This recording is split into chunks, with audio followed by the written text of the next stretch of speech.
एक बार की बात है, जंगल के किनारे एक गांव में एक किसान रहता था। उसके पास एक बड़ा बगीचा था जिसमें एक पुराना सेब का पेड़ और अन्य पौधे, पेड़ और सुंदर फूल थे। जब किसान छोटा लड़का था तो वह अपना अधिकांश समय सेब के पेड़ के साथ खेलने में बिताता था। उन दिनों सेब के पेड़ ने उसे सबसे अच्छे सेब दिए थे। हालांकि जैसे जैसे समय बीतता गया, सेब का पेड़ बूढ़ा हो गया और उसने फल देना बंद कर दिया। अब जब किसान को पेड़ से सेब नहीं मिल रहे थे, तो उसने फैसला किया कि पेड़ बेकार है। इसलिए उन्होंने पेड़ को काटने और उसकी लकड़ी का उपयोग कुछ नए फर्नीचर बनाने के लिए करने का फैसला किया। उसने महसूस किया कि चूंकि पेड़ पुराना और विशाल था, इसलिए उसे ठीक करने की जरूरत नहीं थी और इससे बढ़िया फर्नीचर बनेगा। वह भूल गया कि एक लड़के के रूप में उसने अपना पूरा बचपन पेड़ पर चढ़ने और उसके सेब खाने में बिताया था। अब सेब का पेड़ कई लोगों का घर था। वे सभी किसान से विनती करने लगे। वे किसान के पास इकट्ठे हो गए और बोले, कृपया पेड़ मत काटो। जब तुम छोटे थे तो हम इसी पेड़ के नीचे तुम्हारे साथ खेला करते थे। यही हमारा घर है और हमारे पास जाने के लिए कोई दूसरी जगह नहीं है। किसान जिद पर अड़े था।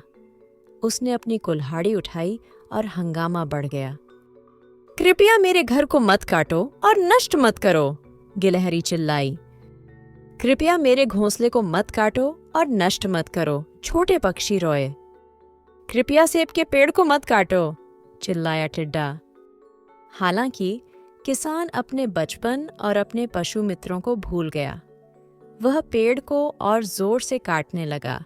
सभी छोटे जानवर हताश हो गए और किसी भी तरह सेब के पेड़ की रक्षा करना चाहते थे।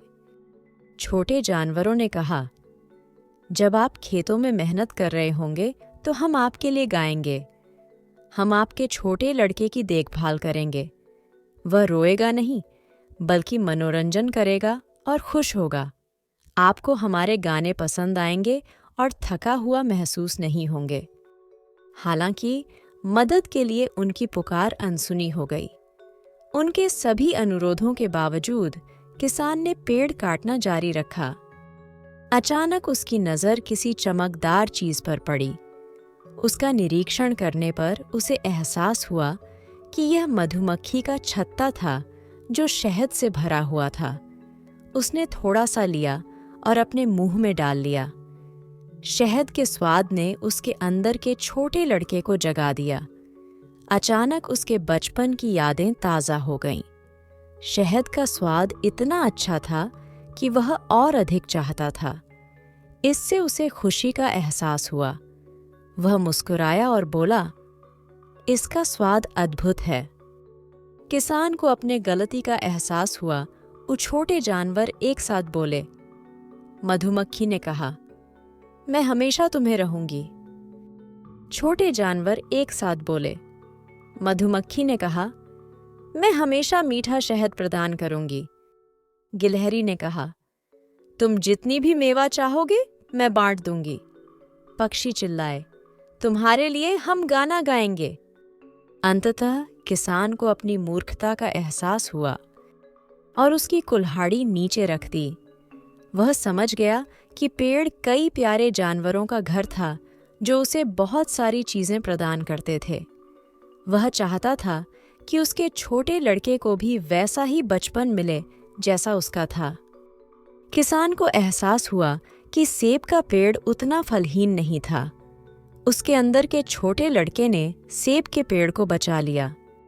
उसने कुल्हाड़ी फेंक दी और कहा, छोटे जीव, मैं वादा करता हूं कि मैं इस पेड़ को कभी नहीं काटूंगा। मुझे अपनी गलती का एहसास हो गया है और अब आप सभी मिलजुल कर रह सकते हैं। छोटे प्राणियों ने मधुमक्खी को धन्यवाद दिया। यदि किसान को मधुमक्खी का छत्ता नहीं मिला होता तो वे अब तक बेघर हो गए होते। वे पुराने सेब के पेड़ पर खुशी से रहने लगे। इस कहानी से हमें ये सीख मिलती है कि प्रकृति में प्रत्येक जीवित वस्तु कुछ उपयोगी है। हमें किसी भी जीवित वस्तु को नष्ट नहीं करना चाहिए।